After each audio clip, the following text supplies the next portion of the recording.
Capítulo por capítulo, estamos en la mitad del capítulo 9 y hoy vamos a ver los versículos 14 al 29.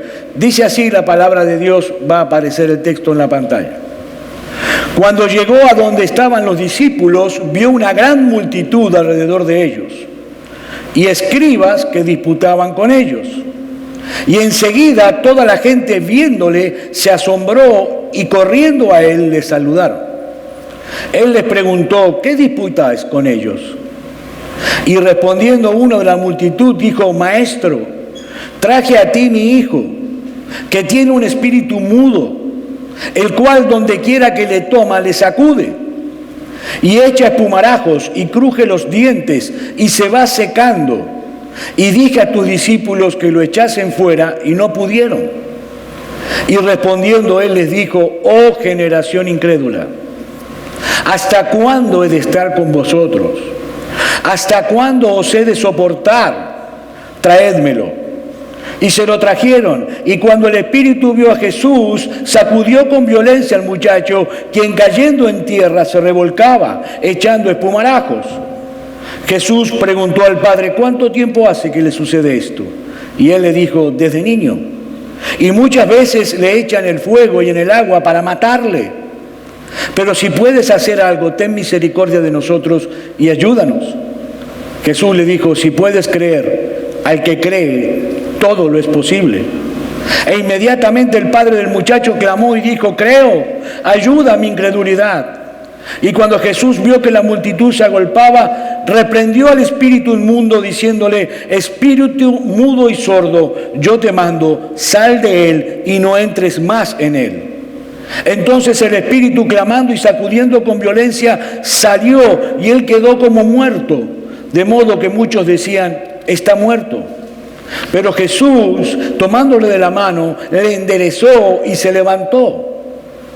Cuando él entró en casa, sus discípulos le preguntaron aparte, ¿por qué nosotros no pudimos echarle fuera? Y les dijo, este género con nada puede salir, sino con oración y ayuno. Es palabra de Dios. Mis hermanos, la semana pasada nosotros comenzamos a estudiar este capítulo 9, ¿recuerda? Cuando vimos el evento de Jesús con 3 discípulos en el monte de la Transfiguración. Ahora nosotros vamos a ver lo que sucede en la segunda parte de ese extenso pasaje. Y una de lo que llama la atención justamente, apenas leemos, es lo extenso que es este pasaje en el Evangelio de Marcos, si lo comparamos con los otros 2 evangelios que relatan la misma escena, Mateo y Lucas.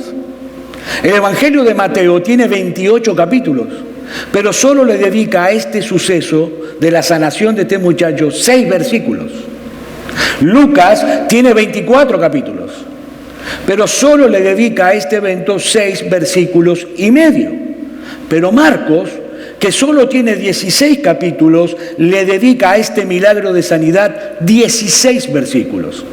Es decir, mucho más que la suma de Mateo y Lucas juntos. ¿Qué quiere decir esto, hermanos? Bueno, es evidente que Marcos tiene un interés muy especial en esta historia. ¿Por qué? Porque esta historia encaja perfectamente con el propósito por el cual él escribió su evangelio. ¿Recuerdan cuál era? Mostrar a Jesús como el Rey de Gloria que se hace siervo. El Rey de Gloria que viene a la tierra como un siervo, que no viene a ser servido, sino para servir y para dar su vida por rescate de muchos.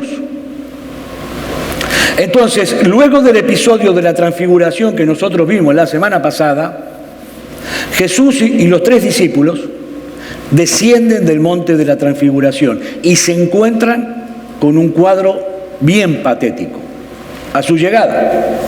Y aquí está la primera escena de nuestro texto de hoy. Versículos 14 y 15. Cuando llegó a donde estaban los discípulos, vio una gran multitud alrededor de ellos y escribas que disputaban con ellos. Y enseguida toda la gente viéndole se asombraron y corriendo a él le saludaron. Debemos suponer que mientras Jesús y los 3 discípulos todavía estaban en el monte de la Transfiguración, el padre de ese muchacho endemoniado, al ver que estaban los discípulos allí, se acercó pensando que estaba Jesús con ellos, pero Jesús no estaba allí todavía. Los apóstoles estaban con una gran multitud y con los escribas. ¿Recuerdan? Los escribas eran como la Gestapo espiritual de esa época. Estaban con los escribas, dice el texto, disputando, es decir, discutiendo. Tenían un enfrentamiento.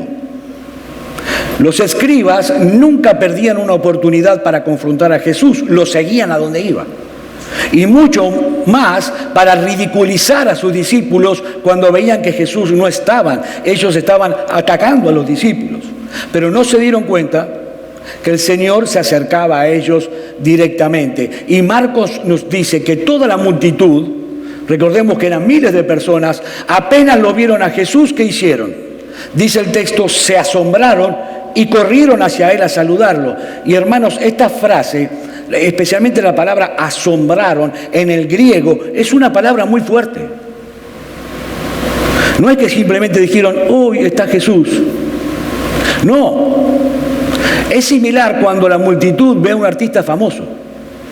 La gente se enloqueció. No sé si ustedes han tenido oportunidad de ver en la televisión alguna vez esos videos de la década del 60, cuando los Beatles llegaron aquí a Estados Unidos, a Nueva York, a cantar en el Yankee Stadium. No sé si han visto las muchachitas, el ataque de histeria que tenían. Lloraban, gritaban, saltaban y muchas se desmayaban. Bueno, exactamente eso es lo que pasó cuando vieron a Jesús. Exactamente eso es lo que pasó. La gente reaccionó como si en ese momento hubieran aparecido los 4 de Liverpool.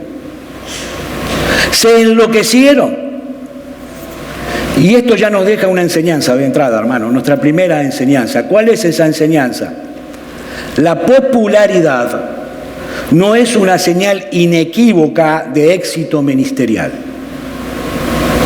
La popularidad no es una señal inequívoca de un éxito ministerial. ¿Saben por qué? Porque el interés de la gente por la persona de Jesús no siempre va acompañada por la motivación correcta. Mis hermanos, esta multitud de miles de personas, la gran mayoría, el 99%, eran incrédulos. Incrédulos.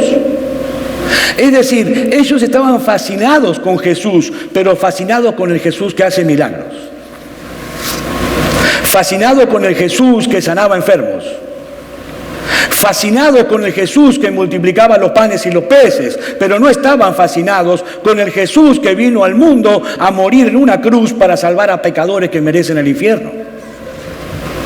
Ellos no estaban fascinados con ese Jesús que vino a librarnos de la tiranía y la condenación del pecado. La popularidad no es una señal inequívoca de éxito ministerial. Mis hermanos, hay un montón de megaiglesias ahí afuera, con miles y miles y miles de miembros, donde no se predica con fidelidad la palabra de Dios, para nada. Donde los predicadores son estrellas de cine o estrellas de rock, que hasta tienen seguridad privada. Iglesias que se llenan cada domingo hasta el tope de personas que solamente están detrás de un show religioso. Personas que solo van en busca de emociones. Personas que buscan solamente un beneficio temporal. Pero ¿saben una cosa? Todas esas mismas personas que llenan esas iglesias rechazan la autoridad de Cristo sobre sus vidas como su Señor y Salvador con toda la fuerza de su corazón. Y mis hermanos, no es que yo esté en contra de las megas iglesias, no, para nada, no. Quiera el Señor seguir trayendo multitudes a las iglesias de Cristo donde se predica fielmente el Evangelio, especialmente esta iglesia. Mi hermano, yo sueño, yo oro todos los días que esta capilla se llene hasta los pasillos de gente necesitada de Cristo. Pero lo que yo estoy diciendo es que nosotros no debemos olvidarnos nunca que los números nunca son en sí mismos un síntoma de la bendición de Dios. Eso es lo que acabamos de ver en la escena, apenas comienza. Pero ¿saben una cosa? El Señor es tan bueno El Señor es tan misericordioso que por encima de las malas motivaciones de las personas, Él siempre está dispuesto a hacer el bien. Y esto nos lleva a nuestra segunda escena, versículos 16 al 18. Él les preguntó, ¿qué disputáis con ellos? Y respondiendo uno de la multitud dijo, Maestro, traje a ti mi hijo que tiene un espíritu mudo, el cual donde quiera que le toma, le sacude y echa espumarajos y cruje los dientes y se va secando, y dije a tus discípulos que lo echasen fuera y no pudieron. En primer lugar, quiero que noten algo interesante. La pregunta que hace Jesús no es a la multitud, es a los discípulos, y ninguno de ellos abrió la boca. Y yo imagino que habrá sido por la vergüenza del fracaso que acababan de tener. Pero entonces sale este hombre del medio de la multitud y le explica a Jesús lo que realmente había sucedido. Su hijo estaba poseído por un demonio y sus discípulos no habían podido hacer absolutamente nada al respecto. Y yo sé, mis hermanos, estoy consciente de que hoy en día existen muchas personas sofisticadas, intelectuales, estudiosas, que no creen en absoluto en las posesiones demoníacas. Para nada. Dice, eso es una barbaridad que dice la Biblia, son mentiras. Pero ¿saben una cosa? Si ustedes han leído el texto y han escuchado lo que yo estoy enseñando, el texto no dice en absoluto que el muchacho estaba sufriendo de una enfermedad natural, una enfermedad conocida, y que esta gente que estaba allí era tan supersticiosa que atribuían lo que pasaba a la presencia de un demonio. No, mis hermanos, no. La Biblia es bien clara, la palabra de Dios es absolutamente clara. Lo que este texto nos enseña muy claramente a nosotros es que este muchacho estaba poseído por un demonio y punto. Le guste a quien le guste y le parezca bien a quien le parezca bien. Y yo sospecho que la razón por la cual estas personas sofisticadas no creen en estas historias de la Biblia es justamente porque se encuentra en la Biblia. Porque ellos creen cualquier cosa. Mis hermanos, el problema de los incrédulos no es que no sean capaces de creer la verdad. El problema de los incrédulos es que creen cualquier cosa menos la verdad. Si no, mire Discovery Channel y se va a encontrar con un montón de programas enfrentando a los fantasmas, más allá de la muerte, experiencias extrasensoriales, y se lo creen. Entonces el problema del incrédulo no es que no tenga capacidad de creer la verdad, es que cree en cualquier cosa menos la verdad. Pero nosotros tenemos todas las razones habidas y por haber para confiar plenamente en este relato bíblico, porque esta es la palabra de Dios, inefable, inerrante, inspirada por el Espíritu Santo, y este pasaje no solo nos enseña que este muchacho sí estaba endemoniado, sino que al mismo tiempo, con muchos detalles, muy detalladamente, Marco quiere que nosotros veamos aquí la verdadera cara de la maldad. Aquí está la verdadera cara de la maldad. Mis hermanos, el demonio había hecho miserable la vida de este muchacho. Y no solo la del muchacho, la de sus padres también. Él no podía hablar, él no podía oír, no podía caminar, tenía convulsiones constantemente, seguramente tenía todo el cuerpo magullado, con heridas en el cuerpo. Es más, en el versículo 22, el Padre le dice a Jesús que el demonio muchas veces lo echaba al fuego y lo echaba al agua para matarlo. Esa es la cara de la maldad, la cara del pecado. ¿Saben cuál es el problema que muchas veces tú y yo tenemos en nuestra lucha con el pecado todos los días? El problema que enfrentamos, que hay veces que lo malo no nos parece tan malo. Hay veces que lo malo, bueno, el pastor es muy exigente. A veces lo malo no parece tan malo como en realidad lo es. Mis hermanos, el pecado parece atractivo, pero el pecado sigue siendo destructor. Entonces, ¿qué pasa? El chisme no parece tan malo, no es para tanto. La murmuración no parece tan malo. Un poquito de pornografía no es tan malo como para... ¿Qué problema puede haber, pastor, en mirar en la calle a una mujer hermosa? Una mujer que no es tu mujer. ¿Qué problema puede haber en hacer un comentario acerca de fulano o de mengano? Un comentario que nadie necesita escuchar. ¿Qué problema puede haber en ir en contra de toda autoridad y sentirse un poco más independiente? Eso no parece tan destructivo. Todo lo contrario, muchas veces lo malo se ve y se siente bien. Pero mis hermanos, la realidad es otra. El pecado no produce nada bueno. Mi hermano, mi hermana, mi amigo, el diablo no tiene ninguna intención de bendecirte. Todo lo contrario, su propósito es destruirte por completo. Es alejarte lo más posible de Dios. ¿Sabe por qué? Porque Dios es la fuente de todo bien. Esa es la verdadera cara del pecado, que Marcos nos muestra aquí, la verdadera cara de la maldad. Ahora yo apelo a ustedes que usen un poco su imaginación y por un segundo se pongan en el lugar de este padre. Como padres, se pongan en el lugar de este padre. Este hombre veía a su hijo día tras día, consumirse, literalmente secándose por la influencia de este demonio. Este hombre no tenía la menor esperanza de poder ver a su hijo crecer como una persona normal. Tener hijos, casarse como cualquier muchacho normal. Este hombre estaba desesperado literalmente. Y para colmo de males, cuando llega delante de los discípulos, que eran los discípulos de Jesús, ellos no pueden hacer absolutamente nada para ayudarlos. Pero ¿saben una cosa? El Señor estaba allí y el panorama cambió por completo. Por completo. Y esto nos lleva a la tercera escena de nuestro texto. La reacción de Jesús. Y la reacción de Jesús en los versículos 19 al 21 nos presenta un contraste muy increíble.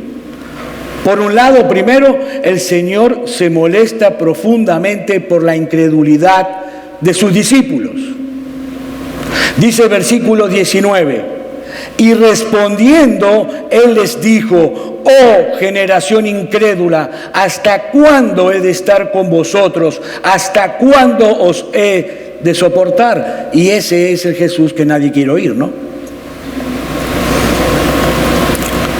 Hoy se predica solamente del amor de Jesús. Pero este Jesús, realmente ofuscado y molesto, nadie lo quiere oír. Pero ¿saben una cosa, mis hermanos? Es el Jesús de la Biblia. Es el Jesús de la Biblia. El Señor está mostrando aquí un profundo sentimiento de decepción por la falta de fe de sus discípulos. ¿Y qué sucede? Esto tiene que ponernos a pensar a nosotros muy profundamente. Sí, el Señor es paciente con nuestras debilidades, sí lo es. Todos podemos dar fe de eso. Pero mis hermanos, no pensemos ni por un momento que el Señor Jesucristo reacciona con indiferencia ante nuestra falta de fe. Ante nuestra falta, hasta nuestra incredulidad. El Señor reacciona de la misma manera que reaccionó aquí cuando ve tu falta de fe. La Biblia es muy clara, Hebreos capítulo 11, versículo 6, pero sin fe es imposible agradar a Dios. Porque es necesario que el que se acerca a Dios crea que le hay y que es galardonador de los que le buscan. Y esto no se aplica únicamente a los incrédulos, esto se aplica a los cristianos. Es la misma reacción de Jesús. Mis hermanos, nuestra falta de fe es un insulto a Dios. Nuestra falta de fe es ofensiva a Dios. ¿Saben por qué? Porque pone en duda su carácter, pone en duda su majestad, pone en duda su poder, pone en duda su soberanía, pone en duda la veracidad de sus promesas. Cristo se sintió literalmente exasperado por la falta de fe de sus discípulos. Sí, él sabía que ellos iban a madurar, claro que lo sabía. El Señor sabía perfectamente que años más tarde todos ellos no dudarían un instante en poner en riesgo su vida por causa del Evangelio. Pero en esta historia, en ese momento, su incredulidad le desagradó al Señor profundamente. Profundamente. ¿Y saben lo que esto significa para nosotros, mis hermanos, hoy? Aplicando estos versículos para nosotros, que nunca jamás nosotros debemos reconciliarnos con nuestra falta de fe. Jamás. Mi hermano, mi hermana, yo te pido por favor, deja de excusarte a ti mismo, diciéndote a ti mismo, para calmar tu conciencia, bueno, después de todo yo soy un ser humano débil. Puedo fallar. La gente falla porque es débil, yo también soy débil. Deja de usar esa excusa ridícula.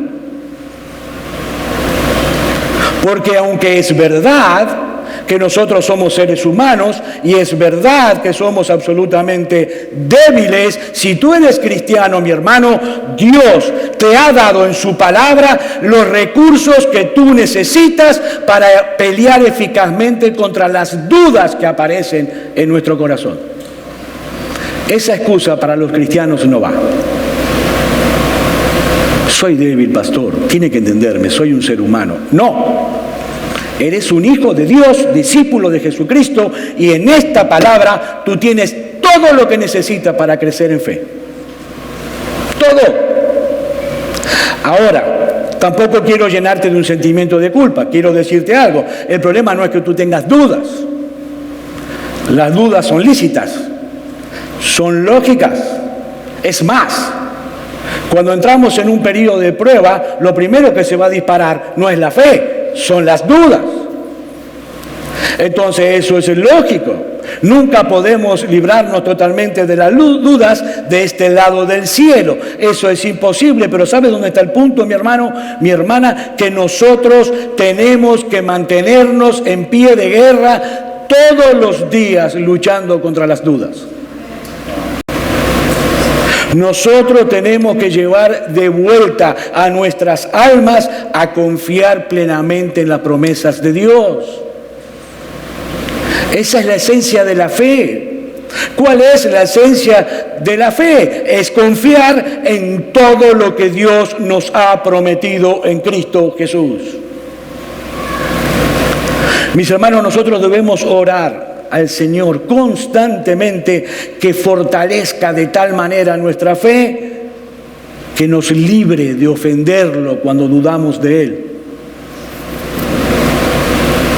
Así que este pasaje, por un lado, nos muestra el profundo desagrado de Cristo, de Jesús, por la incredulidad de sus discípulos. Pero por otro lado, al mismo tiempo, nos revela la compasión del Señor Jesucristo hacia el padre del muchacho. ¿Cómo finaliza el versículo 19? Con la palabra, traédmelo.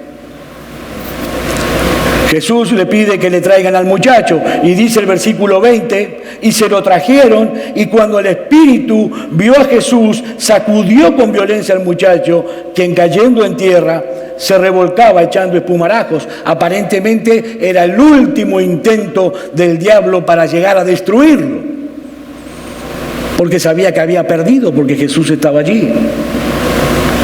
Y Jesús le pregunta al Padre en los versículos 21 al 22, ¿cuánto tiempo hace que le sucede esto?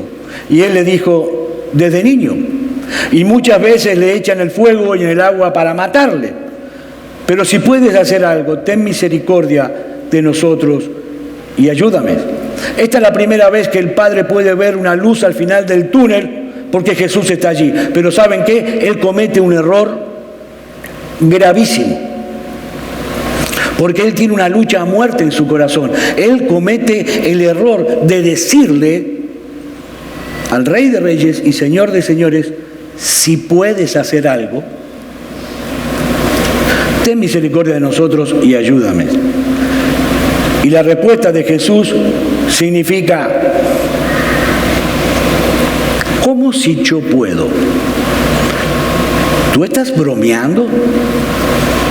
¿En serio me estás preguntando a mí si yo puedo? Mi amigo, si puedes creer, al que cree todo lo es posible. Todo lo es posible. La duda del padre no pasaba en saber la disposición que Jesús tendría de sanar al muchacho. La duda del padre pasaba por si Jesús tenía la capacidad de hacerlo.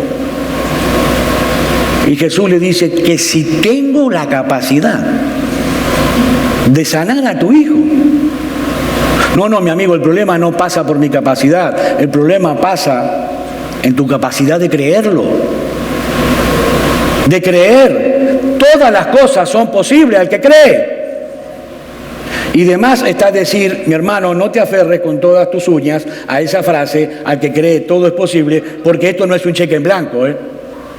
Ojo, no es un cheque en blanco para pedirle al Señor lo que tú quieras, lo que se te antoje, no. Ya hemos dicho que la fe es la convicción de que Dios ha de cumplir todo lo que ha prometido a nosotros, no lo que nos antoje, lo que ha prometido. Y Él ha prometido, entre otras cosas, hacernos bien y no mal todos los días de nuestras vidas, aunque a veces eso implique decirnos que no. El punto es que la fe es como la llave que abre el cofre de los tesoros de Dios para nosotros.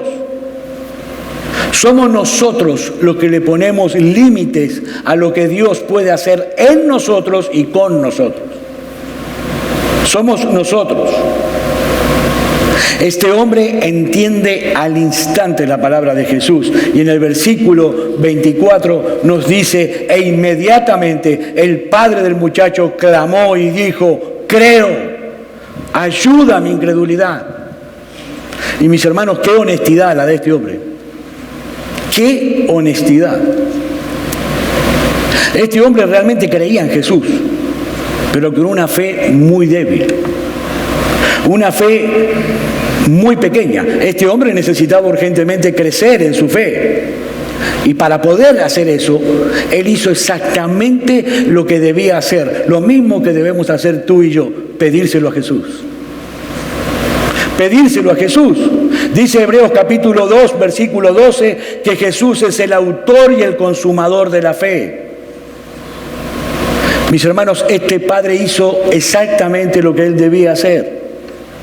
Reconocer delante del Señor que él tenía dudas y pedirle a él la gracia que necesitaba para seguir creciendo en fe. Y aquí hay una gran lección para nosotros. Decía Juan Calvino: en todos los hombres, la fe siempre está mezclada con incredulidad. Siempre. Nadie llegará a tener tanta fe de este lado del cielo que pueda dejar de luchar contra la incredulidad. Esa es una batalla que nosotros tenemos que pelear todos los días, pero es una batalla que de ninguna manera podemos pelearla en nuestras propias fuerzas. Mi hermano, mi hermana, tú no puedes crear fe en ti por solo decirlo o desearlo. Este hombre no quiso aparentar lo que él no tenía. Con toda humildad vino al Señor y le dijo: yo creo en ti, pero yo sé que no creo lo suficiente, Señor. En este momento yo tengo una guerra a muerte en mi corazón con la incredulidad, pero yo sé que aún en eso tú puedes ayudarme. No solamente en sanar a mi hijo, sino en hacer crecer mi fe. ¿Y saben lo que hizo el Señor Jesús ante la respuesta de este hombre, ante lo que dijo este hombre? Bueno, en primer lugar le voy a decir lo que el Señor no hizo. El Señor le podía haber dicho tranquilamente a este hombre con todo derecho: mi amigo, lo siento mucho, no hay nada que yo pueda hacer por ti hasta que tú no dejes de dudar. Ve y purifica tu corazón de la incredulidad, y cuando tengas tu corazón purificado y tengas una fe mucho más fuerte, ven y hablamos. Eso no fue lo que el Señor hizo. El Señor hizo exactamente lo mismo que hace cuando nosotros le clamamos a Él. Jesús vino en su auxilio de inmediato. Jesús vino a auxiliarlo. Hermanos, no es una fe perfecta la que se requiere. Lo que se requiere es el reconocimiento de nuestra propia debilidad. Y esto nos lleva a nuestra quinta escena, versículo 25. Y cuando Jesús vio que la multitud se agolpaba, reprendió al espíritu inmundo, diciéndole: espíritu mudo y sordo, yo te mando, sal de él y no entres más en él. ¿Y saben lo que sucedió? Dice que después de gritar y sacudirlo con terribles convulsiones, el demonio salió y el muchacho quedó tan exhausto que quedó como muerto, a tal punto que la mayoría de la gente decía: está muerto, murió. ¿Qué nos enseña esto, mis hermanos? Que no hay poder sobre la tierra que pueda poner resistencia a la autoridad de Jesús. No hay. Los discípulos no pudieron hacer absolutamente nada para librar a este muchacho de ese demonio, pero ahora llega Jesús y sin hacer ningún aspaviento ni usar ninguna fórmula mágica, Él le dice a este demonio: yo te ordeno que salgas de él y te ordeno que no regreses nunca más. ¿Qué pasó? Cristo había dado una orden y el demonio no tuvo más chance que obedecer al Rey de Reyes y Señor de Señores. El muchacho queda libre de su esclavitud, pero está tan cansado que pierde el conocimiento y la gente piensa que está muerto. Pero Marcos dice en el versículo 27 que Jesús le toma de la mano, lo enderezó y el muchacho se levantó. Su sanidad fue completa. Pero hay una última escena en nuestro texto que yo quiero compartir con ustedes y a la cual tenemos que prestarle muchísima atención, mi hermano. Versículos 28 y 29. Cuando él entró en casa, sus discípulos le preguntaron aparte: ¿por qué nosotros no pudimos echarle fuera? Y les dijo: este género con nada puede salir, sino con ayuno y oración. Obviamente a nadie le gusta reconocer su fracaso en público. Entonces los discípulos esperaron llegar a la casa, estar a solas con el Señor y preguntarle en privado: Señor, ¿qué fue lo que pasó? ¿Por qué nosotros no pudimos? Y la respuesta de Jesús, mis hermanos, tiene dos partes que se complementan entre sí. En Marcos vemos nosotros solamente una parte de la respuesta. La respuesta implícita del Señor Jesús a los discípulos es por falta de oración. Pero en Mateo, capítulo 17, versículo 20, el Señor les responde otra cosa. Jesús les dijo: por vuestra poca fe. Porque de cierto os digo que si tuviereis fe como un grano de mostaza, diréis a este monte: pásate de aquí allá, y se pasará, y nada os será imposible. Mis hermanos, ¿cuál fue el problema de los discípulos? Bueno, ustedes recuerdan, hace varias semanas o meses atrás, cuando nosotros estábamos viendo el capítulo 6 de Marcos, en el versículo 7 dice que el Señor comisiona a los discípulos para que vayan a predicar el Evangelio por toda Galilea. Y dice el texto que Él les dio autoridad para echar fuera demonios y sanar a los enfermos. Y después dice en Lucas capítulo 10, versículo 7, que los discípulos regresaron a donde estaba el Señor con gozo y le decían: hasta los demonios se nos sujetan en tu nombre. ¿Qué fue lo que pasó entonces? Bueno, lo que pasó, hermanos, es que ellos llegaron a pensar que esos dones y esas capacidades que el Señor nos da podían usarlo en piloto automático. Ese fue el problema. Ellos creían que por el solo hecho de que el Señor les dio esa capacidad, siempre iban a poder echar fuera a los demonios sin depender del Señor. Y entonces dejaron de orar. Dejaron de orar. Ese fue el problema aquí. ¿Y saben lo que es eso? Lo que los discípulos estaban mostrando, un síntoma claro de incredulidad. De incredulidad. Mi hermano, mi hermana, hay una conexión entre la falta de oración y la incredulidad.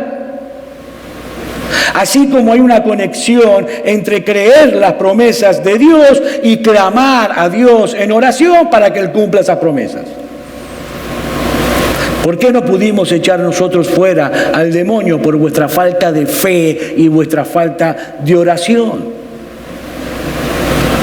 El Señor le está diciendo aquí, esto es una batalla espiritual, una guerra espiritual, como dice Efesios capítulo 6, versículo 12, porque no tenemos lucha contra sangre y carne, sino contra principados, contra potestades, contra los gobernadores de las tinieblas de este siglo, contra huestes espirituales de maldad en las regiones celestes. Y mis hermanos, de ninguna manera nosotros podremos salir airosos de esa guerra, airosos de esa contienda, a menos que la peleemos en oración. Ese es el secreto. Mis hermanos, aun cuando nosotros nos encontremos en nuestra mejor condición espiritual, en la mejor, aun cuando nos encontremos en nuestra mejor condición espiritual, somos demasiado débiles. Esta es una guerra que solo puede ser peleada en dependencia de Dios. Y esa dependencia de Dios solo se puede demostrar de una manera: descansando en las promesas de Dios reveladas en la Biblia y orando sin cesar. No hay otra manera. Dice un comentarista, cuando enfrentamos a un enemigo tan formidable, no es suficiente que dependamos de las reservas de fe que tenemos en nuestras almas. No, tenemos que volver sobre nuestras rodillas. Tenemos que hacer uso de todos los medios de gracia que Dios ha dado a su pueblo, porque Dios nos fortalece a través de esos medios. Es a través de la palabra de Dios y de la oración. Y acá hay gente que puede dar fe de eso. ¿O no, Carlitos? Hay gente que puede dar fe del poder de la oración. Es clave, mis hermanos. Clave. Y déjame hacerte una pregunta incómoda. Yo sé que es incómoda, pero tengo que hacerla como pastor. Mi hermano, mi hermana, ¿cómo está tu lectura, tu estudio regular de la Biblia? Sinceramente en tu corazón. Es clave, pero clave. Mis hermanos, nosotros no leemos la Biblia para ganarnos el favor de Dios. No, eso ya lo hizo por nosotros Cristo en la cruz del Calvario. Nosotros leemos diariamente la Biblia porque nuestras almas necesitan con urgencia, y esa urgencia con mayúsculas, con urgencia alimentarse de Dios y de sus promesas, y esas promesas y esa revelación de Dios solo se encuentran en este libro y en ningún lugar más.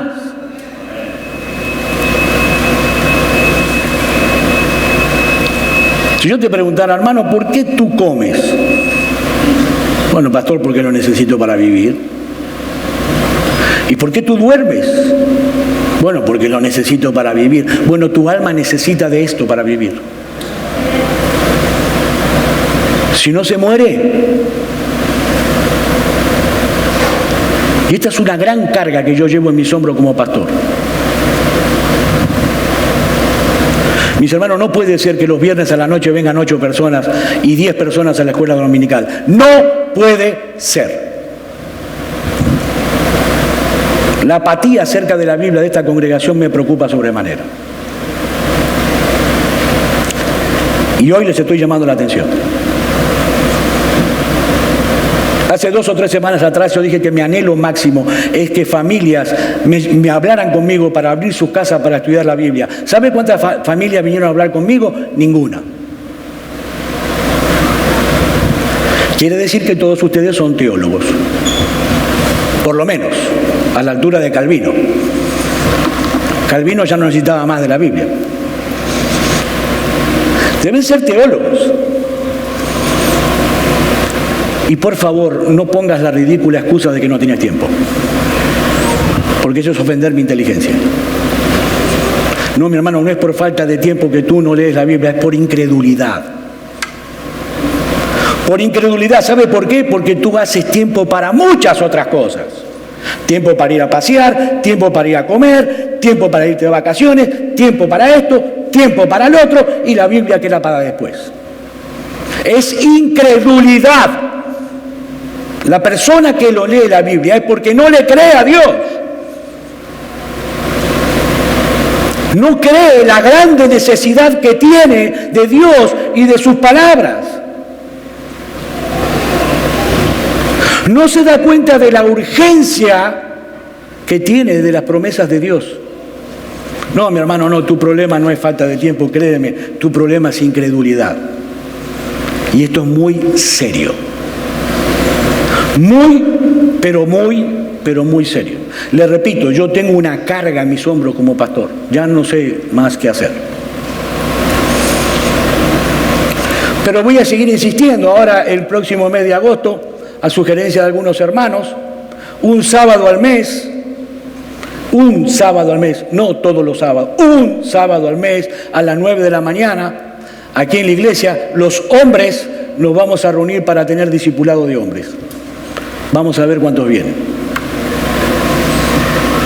No estoy hablando día de semana que la gente trabaja, un sábado al mes. Mi hermano, esto es urgente, ¿sabes por qué? Porque si tú eres hombre, tú eres el sacerdote de tu casa. Explícame cómo vas a hacer para enseñarle la Biblia a tu esposa y a tus hijos si no la conoces. Y si tú eres mujer, tú eres la ayuda idónea de tu esposo. Esto es muy serio. Nosotros necesitamos la Biblia, nosotros necesitamos comernos la Biblia, nosotros necesitamos sumergirnos en la Biblia, bañarnos en Biblia, empaparnos en Biblia. ¿Saben por qué? Porque los cristianos no vivimos por ninguna otra cosa. Nosotros no vivimos por vista, mi hermano, vivimos por fe. Necesitamos la Biblia. Aquí funciona un seminario teológico, los lunes por la noche, se llama MINS, donde yo obtuve mi doctorado. Puede venir, mi hermano, puede venir a aprender la Biblia. Otra pregunta, ¿cómo está tu vida privada de oración? Y no solamente me estoy refiriendo a tu vida privada de oración, sino a tu vida congregacional de oración. Mis hermanos, una vez al mes aquí nos reunimos para almorzar y orar los unos por los otros. Y eso es fundamental como iglesia. Mi hermano, mi hermana, mi intención es que tú estés consciente de que estamos en medio de una guerra. Y no hay ninguna manera, créeme, ninguna manera que Dios pueda bendecir esta iglesia a menos que todos nosotros dependamos de Él en oración. Y si el Espíritu Santo está golpeando tu conciencia en este momento, me alegro que sea así. Créeme, me alegro que sea así. Pero ¿sabes qué, mi hermano, mi hermana? La culpa no motiva a nadie. Yo no quiero llevarte a que tú sientas culpa en tu corazón. Yo quiero llevarte al arrepentimiento. Yo quiero llevarte al arrepentimiento. Yo quiero que esta iglesia entienda de una vez por todas. Yo quiero que esta iglesia se llene de creyentes que constantemente están de rodillas clamando misericordia al Dios de los cielos para que Dios explote esta nación con el Evangelio. Para que explote Estados Unidos con el Evangelio. Mi hermano, lo que yo estoy diciendo en definitiva es que yo no quiero pastorear una iglesia que funciona con piloto automático. Con piloto automático. ¿Por qué no pudimos echarlo fuera? Por su falta de fe y su falta de oración. Y mi amigo, si tú estás sin Cristo en esta mañana aquí, tal vez tú estés en una situación muy similar a la de este padre de nuestra historia. Con el corazón lleno de dudas. pero viendo al mismo tiempo tu necesidad de creer. Y mi ruego a ti en esta mañana es que hagas exactamente lo que este padre hizo. Ven a Jesús y pídele a Él que ayude tu incredulidad. Mi amigo, dile a Jesús: Señor, yo tengo un corazón de piedra y necesito que tú lo transformes en un corazón de carne. Mira, mi amigo, es 1000 veces mejor tener una fe débil en un Salvador todopoderoso como Jesús que tener una fe fuerte en cosas que no pueden salvarte, que no sirven para nada. Y Jesús es un gran Salvador. Él ha sido exaltado como Rey y Salvador para dar a su pueblo arrepentimiento y perdón de pecados. Mi amigo, no te vayas de este lugar en la misma condición espiritual en la que llegaste. Ven a Cristo, ven a la cruz. Vamos a orar.